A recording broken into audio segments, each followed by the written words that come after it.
funny thing is, out of all of that, it's created by a white creator, but the person that is spewing out these ethic structures and philosophies is a black man. Like, he's literally from Senegal. Like, he's blackity black. Hello. Welcome to Get Her to the Movies, a podcast where I talk about movies, film, and everything in between. How y'all been doing? Have you been doing okay? I really appreciate you coming back. Thank you. So let's get into some things that I've been watching. So I have been catching up. I know it came out a little second ago, but I've been catching up on Temptation Island. Now let me make something very clear to you, to everyone. I believe Temptation Island is the dumbest idea in the world, and I just think it makes me really think about and do I engage with it? Yes. So let me pause there. It might be dumb, but sometimes I watch things to literally turn off my brain because I'm constantly thinking about something, whether it is my next move professionally, whether it is a mistake that I made with a friend, or whether it is what am I going to eat, or do I want to cook today? I am always thinking about something. My brain runs 800 miles a minute. So it's nice sometimes when I'm just doing the drudgery of washing dishes or editing a video or what have you, to just turn my brain off and watch something dumb. So that is where the Love Islands come from. That is where the Love is Blinds come from. And this is what I'm doing as I'm editing things. I'm watching Temptation Island.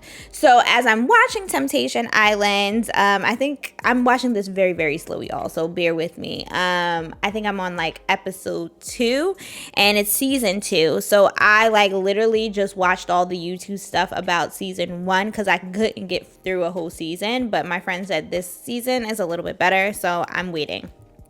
But it's just to me, I feel like this does not work if you do not have young adults.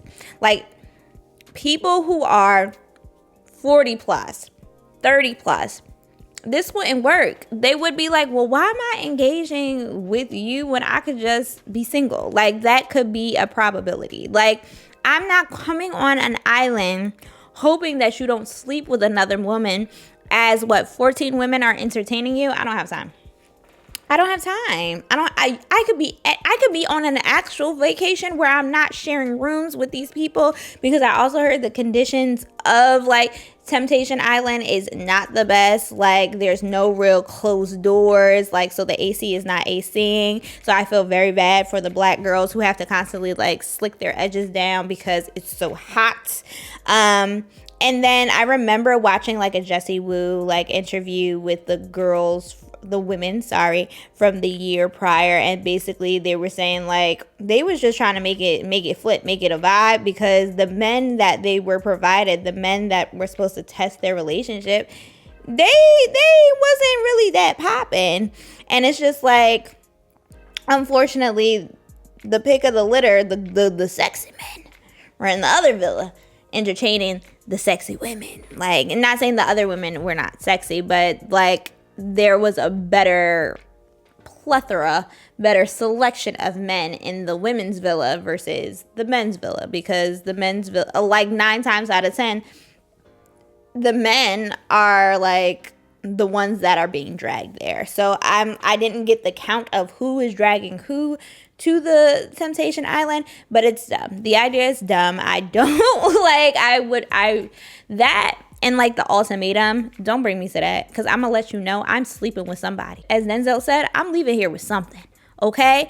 I will embarrass you, okay? You embarrass me with the thought of you bringing me here. Now I'm going to embarrass you by sleeping with somebody. Sorry, not sorry. Because why am I here? Why are you bringing me here? So I'm watching Temptation Island. I try very, very hard. And I think I'm in a new era. Y'all, I really think I'm in a new era.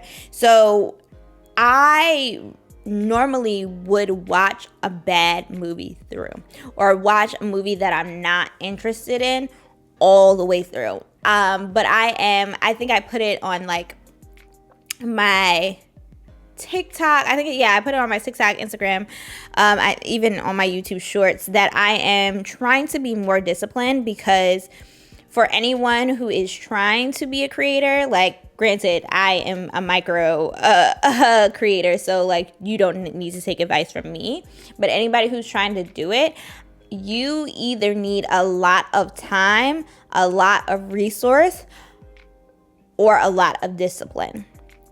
Because I do not have the time, I do not have the financial resources, or rather, I do not want to allot the financial resources towards this. I think I pay for like 2 things. Like, I pay for a Canva and I pay for a vidIQ, and those are the things that I have poured my money into. But outside of that, like, I'm not trying to spend money on an editor. And I say all that to say, I'm bringing it back. I'm flying in my plane and I'm about to land it. I have to be more disciplined. I have to strategically plan what I'm posting for the week, what the schedule is for my whole series or my whole season.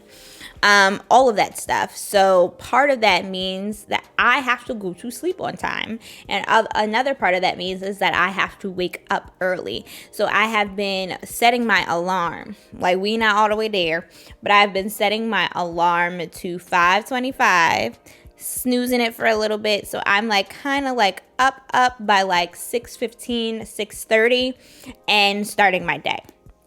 This means that I'm able to edit, I'm able to post, I'm able to strategically plan before I start my full-time job, because obviously I'm not getting paid for this.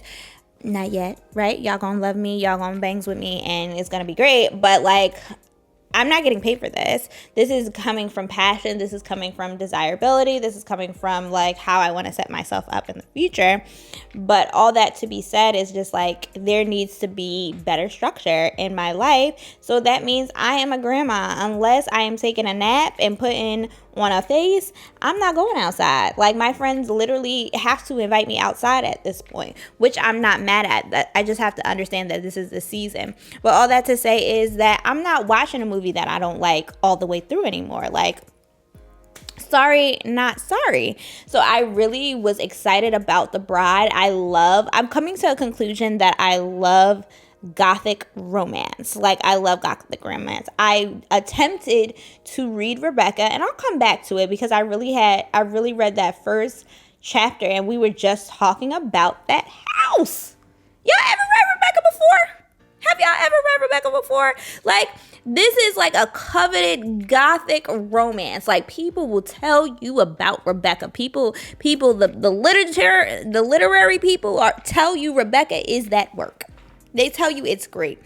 I said, not y'all having me read a whole first chapter about a house.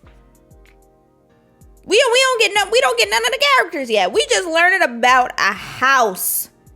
I know y'all playing with me.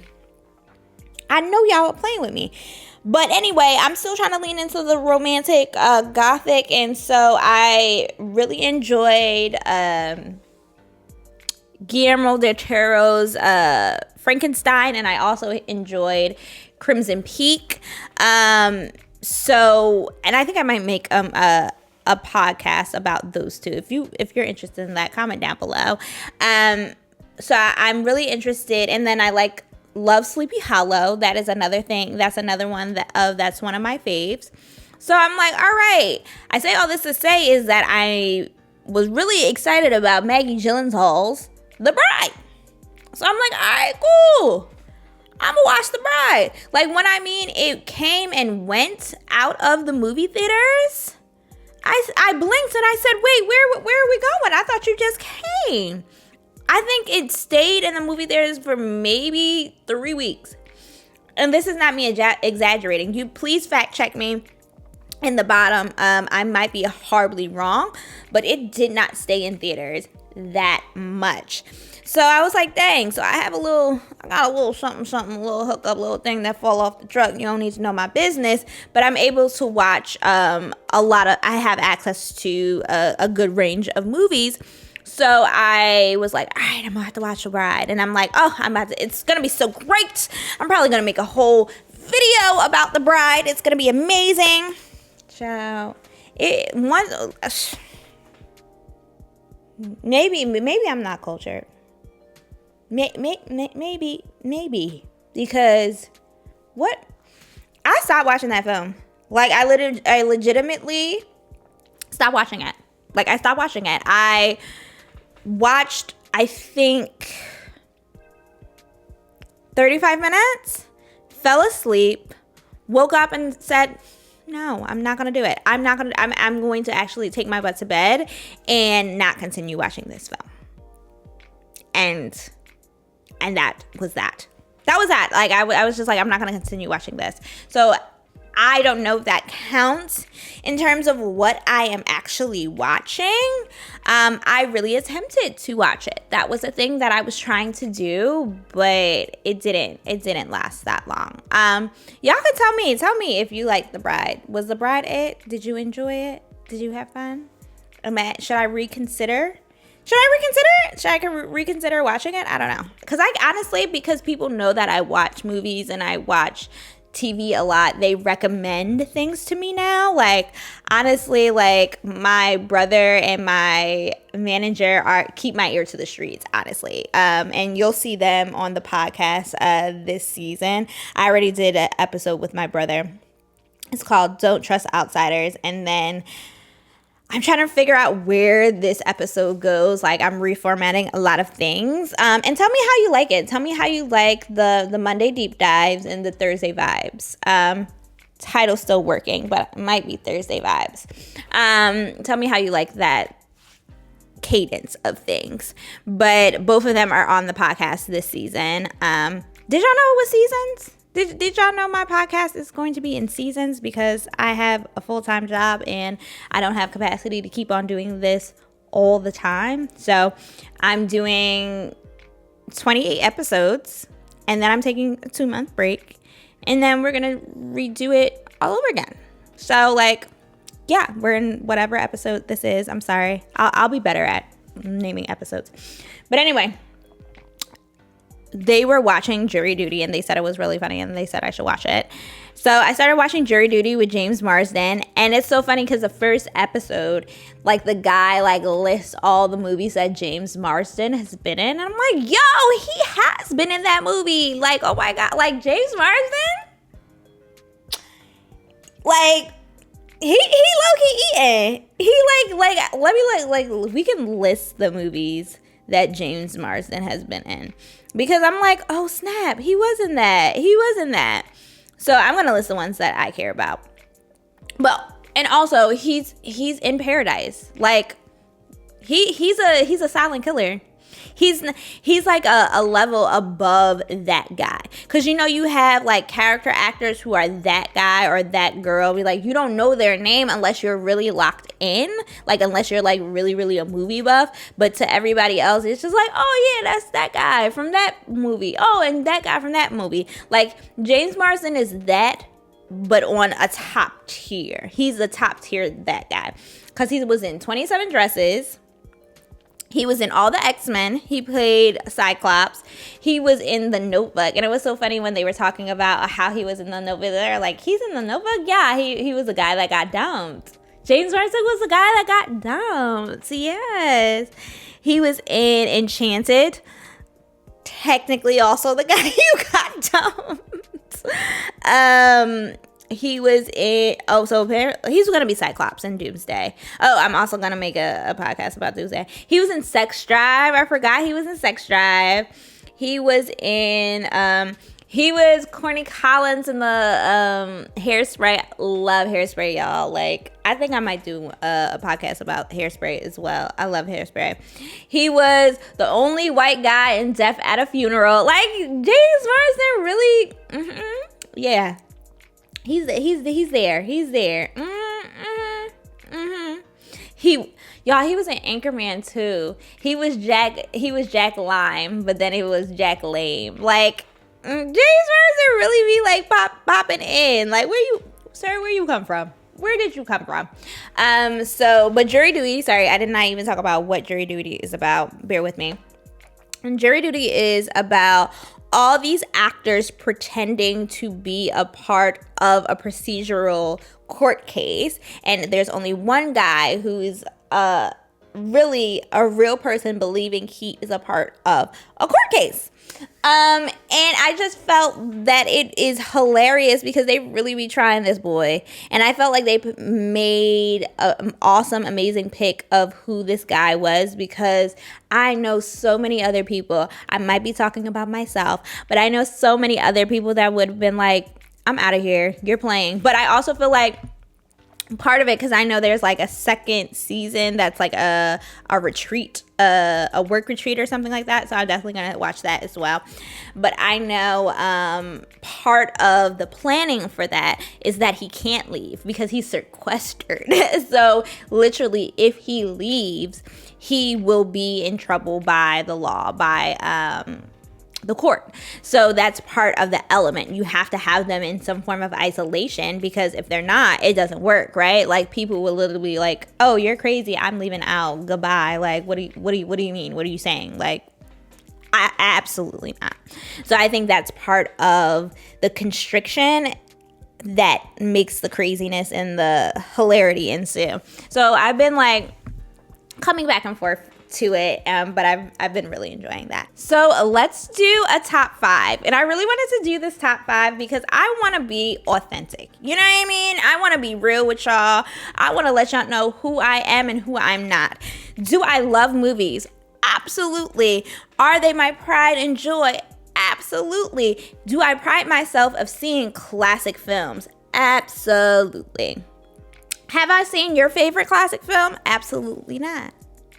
And so I just want to make it very clear that I am still on this journey of seeing the films, the things, all of them. And there's some ones that, like, I just didn't necessarily want to see, and or I wasn't like running to go see it for various reasons. So I made a top 5 list of classic films that I have not seen. And we're going to talk about a little bit about why. They're in no particular order, but like I said, I want to be real with the people. So number 1 is 2001: A Space Odyssey. So Kubrick made this, and he is a phenomenal director. What have I seen from Stanley Kubrick? The Shining, of course. A Clockwork Orange, of course. Ooh, not my thing, not working. Let's see, Stanley Tucci is the first thing that popped up. Hilarious. All right, so I've seen Eyes Wide Shut. I've seen Shining. I've seen A Clockwork Orange. I've seen the remake of Lolita. I haven't seen the original one. So yeah, so there are definitely some that I have to see. 2001: A Space Odyssey, I've never seen. And I think it's but I've heard it's a cinematic wonder. But it's about, you know what I mean? Like, I think I talked about it in a couple of episodes before. I'm not a real space girly. And that's what made me very surprised that I liked Hail Mary when I did watch it, because I don't know. My brain shuts down a little bit. I'm like, it's space.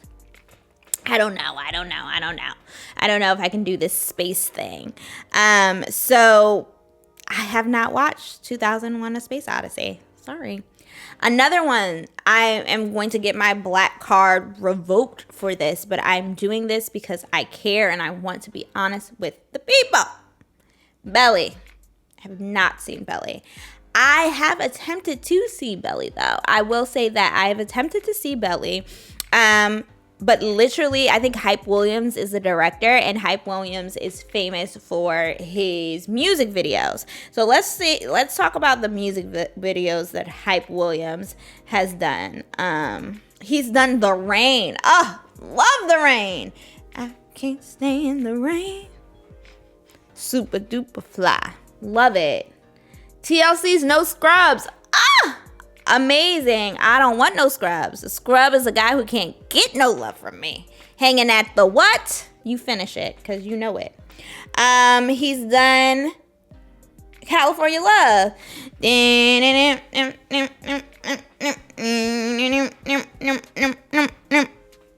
All right. Let me welcome y'all to the what? Like who? Elliot Ness? All right. Great. He's done Big Pimpin', Empire State of Mind. One More Chance. I love that song. One More Chance. Y'all like how I sing? Do I sing well? In my brain, I sing amazingly. Baby, give me one more chance. All right, I'll stop. I don't want to ruin your eardrums. But anyway, when I turned on Belly and it was sensory overload, I couldn't. I apologize. I could not. I'm not cultured. Apparently, I'm not cultured because I couldn't. I will attempt again though. Honestly, I will attempt again because like how old was I when I watched Belly or attempted to watch Belly? Maybe like 19.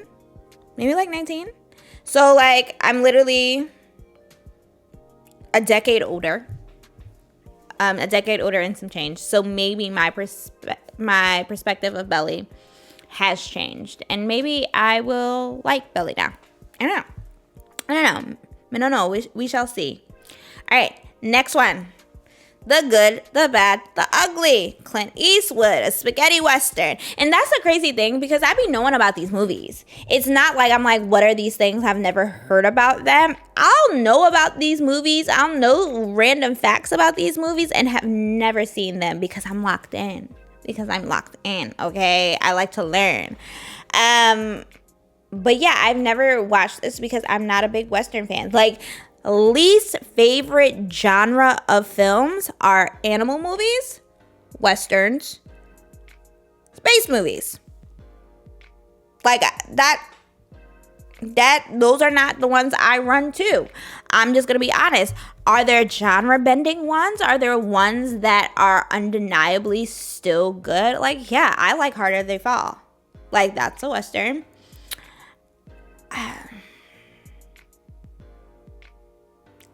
Come back to me. I don't have a long list of Western movies that I like. I would like, now I'm thinking about like, I've never seen True Grit, but I would watch that.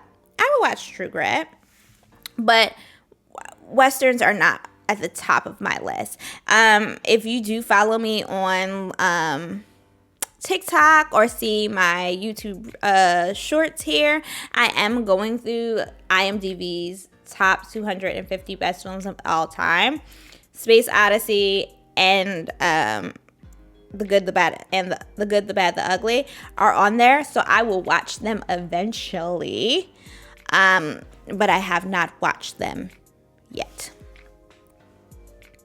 Next one.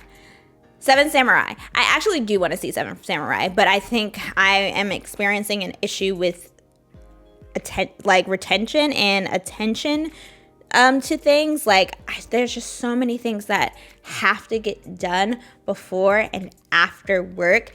It's hard to, like, I have to be very purposeful to say I'm going to sit down and watch this thing. And if it does not have to do with, like, something that I need to focus on for the podcast, I'm doing something in the background. And, like, you cannot do something in the background when you are watching a film that's subtitled. Like, you're literally missing the whole thing. So it's very, very hard to engage with films that are not English language, that the actors are not English language speakers, and or that are foreign films. Because I don't want to say foreign films because American film is a foreign film somewhere else. But you get what I'm saying. In the American context, engaging with foreign films are hard because I have to read subtitles, and that means I have to be focused, and having to be focused while trying to build out a social media platform, while trying to find a house. So I'll be house hunting soon, while trying to find a house, while trying to plan my birthday trip out of the country, as well as planning another out of the country trip as well. Like, I'm planning 3 trips right now, as well as having a social life. It's hard to, like, stay focused on one thing. But anywho, I want to watch Seven Samurais. I have not yet. All right. And last, Princess Bride, directed by Rob Reiner. I have not watched that. I know it's like a cult classic. People love it. It just honestly wasn't on my radar. I don't have really any excuse. It wasn't like I was avoiding it or anything. Like, it just wasn't on my radar. Doesn't really pop up in a lot of things. But like, I'll be with it. I will watch it if I need to watch it. If I come across it, rather. Like, I'm not in search for it, but if I come across it, I will watch it. I'm down. We can vibe. It's cool. You know what I mean? Okay, so this section is going to be things that I've been reading. So within like doing deep dives, there are certain things that I come across and read, and I want to just like sometimes just highlight it or bring it up because there's a lot of information that maybe other people knew that I didn't know. So I want to have a conversation about that. And or maybe I found this out and you didn't know, and I just want to highlight that for you. So I thought it was like, so I just finished writing, actually. I finished writing a podcast script for The Black Career Woman. Will be coming out soon. I believe it's coming out probably like a week or two after this podcast airs.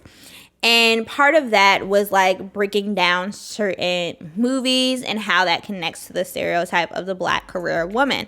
Very hot button issue, depending on like your views on women's roles and, you know, a modern woman, all of those things. But once again, it gets broken down in the podcast. But anyway, part of me doing the research for that podcast, I was reading about one of Shakespeare's popular plays called The Taming of the Shrew. Like, I've heard about it, but I never like necessarily did some research about what it was about. And when I read it, I said, oh, this is crazy, because it's so I think like just Shakespeare in general is like so heavily adapted within American media. You have Romeo and Juliet, you have what's the Lion King? The Lion King is like Hamlet? Yeah, Hamlet. Okay, I was right. I wasn't confident in myself. So the Lion King is adapted from Hamlet, and then you have Midsummer Night's Dream that has been adapted. All of these things. I think like what I encounter a lot is a lot of Jane Austen and a lot of Shakespeare in terms of adaptation. In terms of literature. In addition, if we're keeping it funky, also Terry McMillan. Terry McMillan has a racket on us. Okay, she has a racket on the Black community, because you have How Stella Got Her Groove Back, Waiting to Exhale, Lord Jesus. You have Waiting to Exhale. You have How Stella Got Her Groove Back, and then there's like Disappearing Act. So like Terry McMillan also lives very heavily in terms of adaptations that I'm familiar with. So I would say Terry McMillan, Agatha Christie, because of all of these like mystery films, Shakespeare, and what's her name? I done forgot her name again. I've been potting too long, y'all.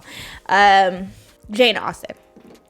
So I would say like Jane Austen, Agatha Christie, Terry McMillan, and Shakespeare.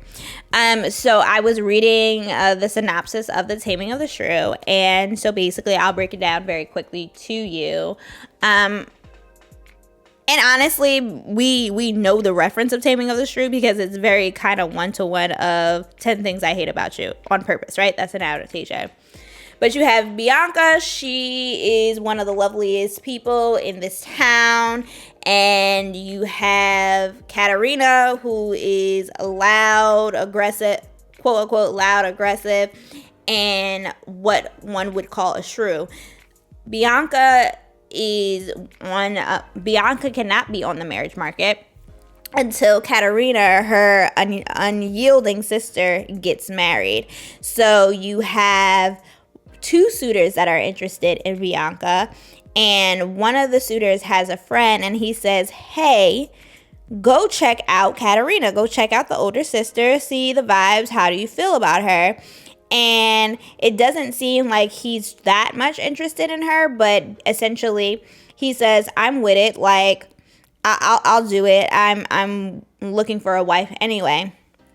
He marries Katerina so Bianca can now become betrothed to someone else. And he mentally abuses her, starves her, keeps her up all night with rackets and storytelling, and essentially like mentally debilitates this woman, so she is more susceptible to his odd demands and requests. And then they go back to a wedding of another person, of another suitor, because the second suitor doesn't get Bianca, so he ends up marrying somebody else. And then they have a contest of who is the most tamest woman of them all. The first suitor who marries Bianca calls up Bianca, and he was like, hey, yo, girl, come here and do something for me. She's like, I'll get to it when I can. The second one was the second suitor who married somebody else goes to the wife and asks the same question, and she was like, why are you bothering me? Essentially, like, why are you calling me? The guy who marries Katerina calls her, and she runs, and then she also not only runs to hear his demands, but then brings the other ladies too. So they quote unquote win the idea of her being the tamest. And I was just like, is this really what this story is about? Like, that's insane. Like, how did we get this off?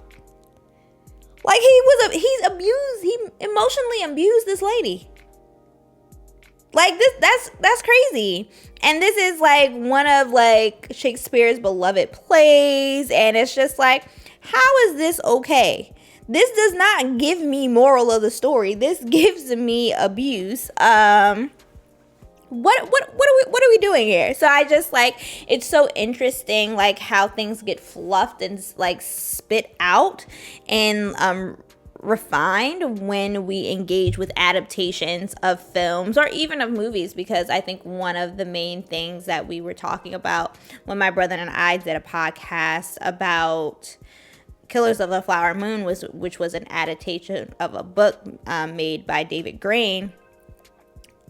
Marty switched it and flipped it on his head, because the book was focusing on how the Osage murders and the Reign of Terror happenstancely, is that a word? Happenstancely made or helped create the Federal Bureau of Investigation, as we know as the FBI, and Tom White.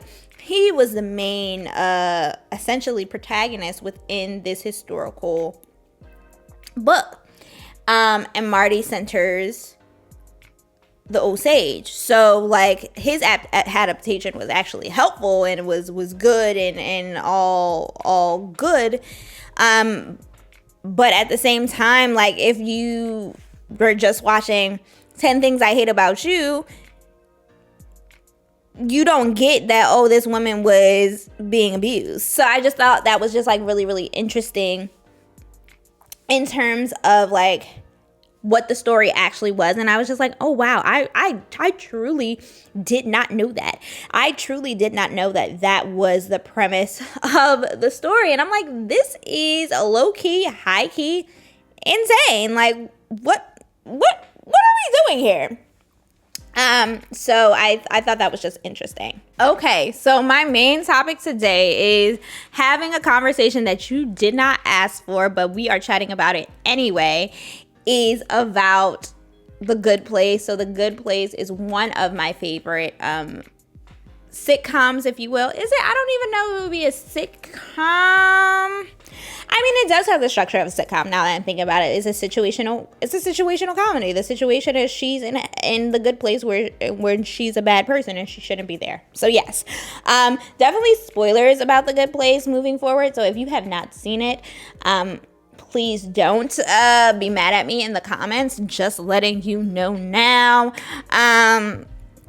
But yes, so The Good Place is about a person who's dead, Eleanor, And she is told that she is in the good place. But she knows in her heart of hearts that she is her, as they quoted, Arizona trash. So she actually doesn't deserve to be in the good place. So because she doesn't deserve to be in the good place, but she is essentially has a soulmate and is tied to a man named Chidi, and he was an ethics professor, so it makes sense why Chidi is in the good place. She asks him to teach her about ethics. And so if she learns about ethics, which is a discipline within philosophy, if she learns about ethics, she can learn to be a good person so she doesn't actually get kicked out of the good place. In reality, it's the bad place. The bad place created like some form of simulation to stress all of the 4 individuals out and ensue in like craziness. So they would essentially be tortured forever. And they put different it's totally a situational comedy now. Think about it.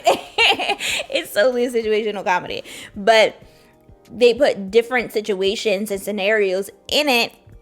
So everyone's kind of negative characteristics can come out. Like Chidi is very he shuts down and he's very nervous and he's not supportive because he's full with anxiety. Eleanor just messes stuff up. She gonna touch something that you're not supposed to touch. She gonna eat something you're not supposed to eat. You have Jason, who is I don't even know. Like Jason is portrayed as a very, very dumb person, so he's just not gonna get it. But like him not getting it stresses him out sometimes. And then Tahani,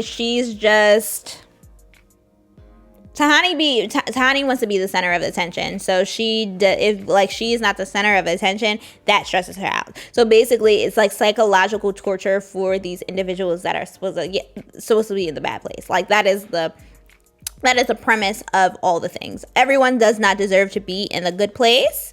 You are in the bad place. We are going to torture you, but instead of pulling your fingernails, we are going to put you in situations that maybe is not the best situations to stress you out. And that's the premise. And then there's Michael, who's a demon and who's like the creator of stressing them out.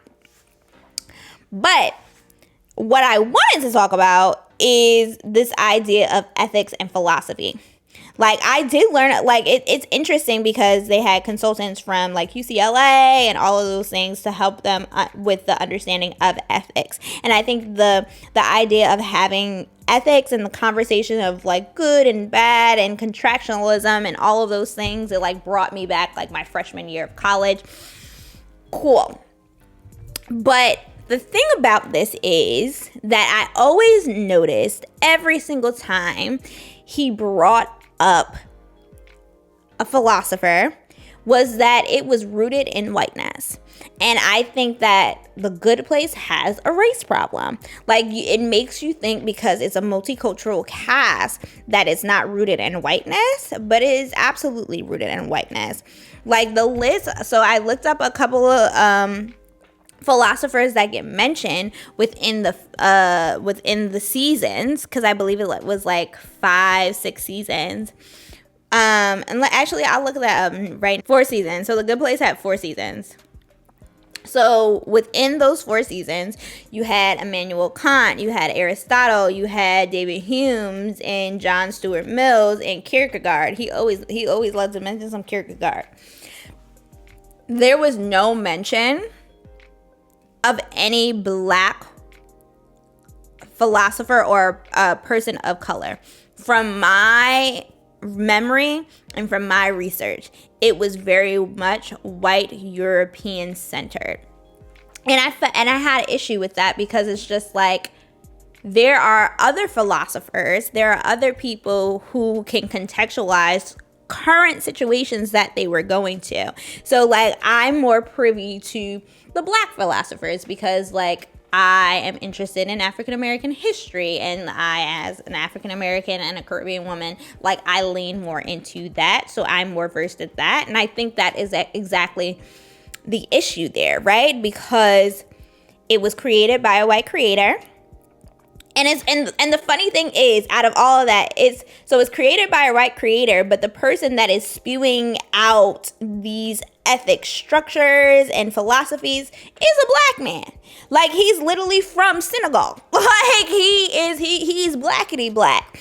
So not only is it a black messenger, so I think it kind of like confuses, or it's harder to like weed out that weak point within these storylines, that it's rooted in European philosophy. But on top of that, I think it was just like very interesting that we did not kind of branch out. And now that I'm also thinking about it, it was also rooted in white men as well. So not only was it a racial thing, but it was a gendered thing as well. And I was just thinking about like how the philosophers that I'm slightly, because I'm not going to say that I know all the black philosophers, I know all the peoples or all the things, but like you could have threw Du Bois in there, because like when we talk about like, and I'm thinking about specific instances, like when Eleanor is dealing with the issue of how to show up in this good place versus how she is in real life. That's double consciousness, baby. Like that's legitimately double consciousness. Who you are and who you're perceived to be versus how you view yourself, and the pride and the value you have on being you. So like as she's going into this transition of showing up in one particular way versus how she is with Chidi and Jason and Tahani, we could have threw some Du Bois in there. We could sprinkle that in there. And like even if the structure was, because like the thought, like even if the structure was, there needs to be a foundation, right? There needs to be some sprinkling of Descartes in there. I think, therefore I am. And then we build upon it. Cool. Like that is like the best structure to do so, right? You start with antiquity and then you move forward to modernity. Cool. I'm hip. I get it. I've seen it. I've taught a class or two. So I can understand that.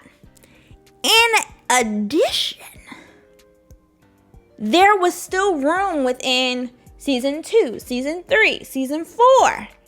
Like, we're meeting these historical figures once we get into the good place in season 4. So you're trying to tell me we didn't have room to engage with bell hooks? I don't know. She might have not been dead by then. But Du Bois was dead. And then Alan Locke was dead. You trying to tell me we couldn't engage in that? And it's just like, and then the craziness is, once again, I'm not versed on all philosophy. Philosophy is not necessarily my bag. But you have Tahani, whose roots are from Asia. You trying to tell me we couldn't have no Tao? We couldn't have no South Asian philosophers sprinkled in that jar? Come on. You could, like, the answers are right there. You have 2 Asian cast members. I don't know the actors' names, but Tahani and Jason's characters are both Asian. You trying to tell me we couldn't have no Asian philosophy? Not one? Not all? So it was just like, though it's entertaining, though I had a good time, there were definitely some weak spots in that. And I just like, I wish that, because I think like part of what they're trying to do is have some form of educational purpose and rooted in real philosophy and real ethics. And you could have done that, and you could have made it more inclusive. And I think sometimes that's the hindsight, not the hindsight, the blind spot of a lot of things that get green light. It's not made for you, and it's just so happenstance that you like it. But at the same time, you want to have a guise like is the Rainbow Coalition. Like, you having actors play these roles does not make up the fact that the content of the actual show, TV, what have you, it's still not as actually diverse and inclusive as you think it is, or at all, as a matter of fact. So that was just something that I sat with a lot, because it's just like, and I think as people of color, as a Black woman, you have to deal with a lot of the things, and that double consciousness of enjoying things that are not necessarily made for you, and the contention of how it could have been better. So hopefully we enjoyed this podcast. I hopefully I yapped enough. Like, my goal is to like talk more and have this more lengthy, but y'all, sometimes I don't know, maybe I don't have a lot to say. I know that sounds crazy, but it's just like, I don't want it to just be a ramble, even though it's vibes, we're yapping and all those things. I want to have a purpose for it. Like, I want it to make sense. So hopefully this makes sense to you. Hopefully you enjoyed this video. So I'm gonna pull up my schedule right now, and I'm gonna tell you what came before and what came after. So the podcast that came before this past Monday was about sitcoms, modern sitcoms that I love, as well as some classic ones, and we broke down the sitcom structure and talked about how there is some through line between that. So make sure you hype that video up, like, comment, and subscribe, do all the good things, show some support, and let me know what you like and what you don't like. Like, I'm literally putting spaghetti on the ceiling. Like, I don't know what I'm doing, child. I'm just trying to be entertaining and trying to like express my love and my art. So if you like it, like, get with it. Like, let me know. So that is what just came. But what is coming in spirit of the possible drop of Beyonce's new album, Act 3. We don't know when it's coming out, child, but people have whispered that it might be coming out in May. So I did a whole chat with my friend talking about Beyonce's visuals. So if that is something that interests you, make sure you come on Monday. So it's going to be this upcoming Monday that we are talking about Beyonce's visuals. So yeah, thank you for stopping by. Bye.